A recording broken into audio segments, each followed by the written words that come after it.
ପିଲାମାନେ ଆଜି ଆମେ ଭୂଗୋଳ ବହିର ଗୋଟେ ଅଂଶ ଅର୍ଥନୀତି ପଢ଼ିବା।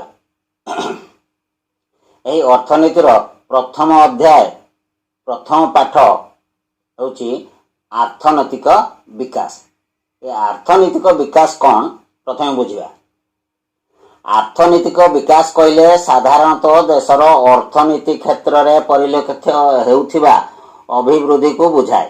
ଅର୍ଥାତ୍ ଅନ୍ୟ ଭାଷାରେ କହିଲେ ଦେଶର ମୋଟ ଜାତୀୟ ଆୟ ଏବଂ ମୁଣ୍ଡ ପିଛା ଆୟର କ୍ରମାଗତ ବୃଦ୍ଧି ହେବା।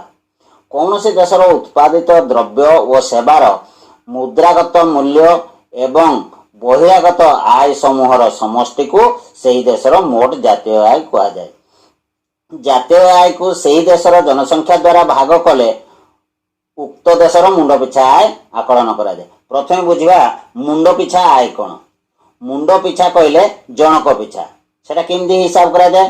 ମୋଟ ଜାତୀୟ ଆୟ ଅର୍ଥାତ୍ ଦେଶର ମୋଟ ଜାତୀୟ ଆୟ କହିଲେ କୌଣସି ଦେଶର ଉତ୍ପାଦିତ ଦ୍ରବ୍ୟ ଓ ସେବାର ମୁଦ୍ରାଗତ ମୂଲ୍ୟ ଏବଂ ବହିରାଗତ ଆୟ ସମୂହର ସମଷ୍ଟି। ଅର୍ଥାତ୍ ନିଜ ଦେଶରେ ଯାହା କିଛି ଉତ୍ପାଦନ ହେଉଛି ଏବଂ ତାର ମୁଦ୍ରାଗତ ଯାହା ମୂଲ୍ୟ ହେଉଛି ଏବଂ ସେବାର ମୁଦ୍ରାଗତ ମୂଲ୍ୟ। ସେବା କହିଲେ ଗୋଟେ ଶିକ୍ଷକ ସେବା କରୁଛି, ଗୋଟେ ବ୍ୟାଙ୍କର କର୍ମଚାରୀ ସେ ସେବା କରୁଛି, ସିଏ କେବେ ଟଙ୍କା ଉତ୍ପାଦନ ଅନ୍ୟ ଉପାୟରେ କରୁନାହିଁ କିନ୍ତୁ ତା ବଦଳରେ କିଛି ମୂଲ୍ୟ ପାଉଛି, ତାକୁ କୁହାଯାଏ ମୁଦ୍ରାଗତ ମୂଲ୍ୟ। ଏବଂ ବହିରାଗତ ଆୟ, ବହିରାଗତ ମାନେ ବିଦେଶରୁ ହେଉଥିବା ଆୟ। ଆମେ ବହୁତ ରପ୍ତାନି ଆମଦାନୀ କରାଯାଉଛି, ସେଇଥିରେ କିଛି ବିଦେଶରୁ ଆମେ ଅର୍ଥ ସମୂହ ପାଉଛୁ, ତାକୁ କୁହାଯାଏ ବହିରାଗତ ଆୟ। ତେବେ ସେଇଟା କହୁଛି ମୋଟ ଜାତୀୟ ଆୟ। ତେଣୁ ଧରିନିଅ ମୁଣ୍ଡ ପିଛା ଆୟ ଆମେ କିଭଳି ବାହାର କରିବା। ମୋଟ ଜନସଂଖ୍ୟା, ଦେଶର ମୋଟ ଜନସଂଖ୍ୟା, ଦେଶର ମୋଟ ଜନସଂଖ୍ୟା 130 କୋଟି ବର୍ତ୍ତମାନ। ତେଣୁ ଧରିନିଅ ବର୍ତ୍ତମାନ ଜନସଂଖ୍ୟା ହେଲା 130 କୋଟି, ମୋଟ ଜାତୀୟ ଆୟ ଧରାଯାଉ 130,000 କୋଟି। ତେବେ 130,000 କୋଟି ହରଣ ମୋଟ ଜନସଂଖ୍ୟା 130 କୋଟି, ତାହେଲେ କେତେ ହବ ମୁଣ୍ଡ ପିଛା ଆୟ ନା 1000 ପଡିବ। ତାହେଲେ ମୁଣ୍ଡ ପିଛା ଆୟ 1000 ଜଣଙ୍କର। ଆଚ୍ଛା କହିଲେ ଦେଶର କ'ଣ ସମସ୍ତଙ୍କର ମୁଣ୍ଡ ପିଛା ଆୟ 1000? କାହାର ବି 200, କାହାର 500, କାହାର 800, କାହାର ବି 8000, କାହାର 80,000, କାହାର 5 ଲକ୍ଷ।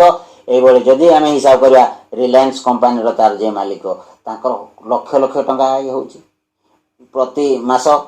ଠିକ୍ ସେମିତିକା ଯଦି ଦେଖାଯାଏ ଗୋଟେ ଅଭାବୀ ଗରିବ ଶ୍ରେଣୀର ଲୋକ, ଜଣେ ଭିକାରୀ ହେଇପାରେ, ଜଣେ ଦିନ ମଜୁରିଆ ସବୁଦିନ କାମ ପାଉନି, ବୟସ୍କ ଲୋକ ସେ ମାସରେ ଦିନେ 2 ଦିନ କାମ କରୁଛି, ସିଏ 200, 400 ଟଙ୍କା ପାଉଛି। ତେଣୁକରି ତାର ଆୟ ଏଭଳି କରି ସମୁଦାୟ ଦେଶର ଯେତିକି ଲୋକ ସଂଖ୍ୟା ତାଙ୍କୁ ଯୋଉ ହାରାହାରି ବାହାର କରାଗଲା, ପରପୃଷ୍ଠାରେ ଏଠି ଦିଆହେଇଛି ହାରାହାରି ଦେଖ ଆୟ ସମୁଦାୟ ଆୟ ସମୁଦାୟ ଜନସଂଖ୍ୟା ଅର୍ଥାତ୍ ଦେଶର ସେଇ ହାରାହାରି ଆୟ ମୁଣ୍ଡ ପିଛା ଆୟ ଦୁଇଟି ଯାକ ସମାନ କଥା। ତେବେ ସେ ମୁଣ୍ଡ ପିଛା ଆୟ ଆମେ ଧରିଲୁ 1000, ସେଟାକ କମ ବେଶୀ ହବ, ଅଧିକ ମଧ୍ୟ ହଉଛି, କିନ୍ତୁ ପରବର୍ତ୍ତୀ ପାଠରେ ତୁମେ ବୁଝିଯିବ କେମିତି ହଉଛି।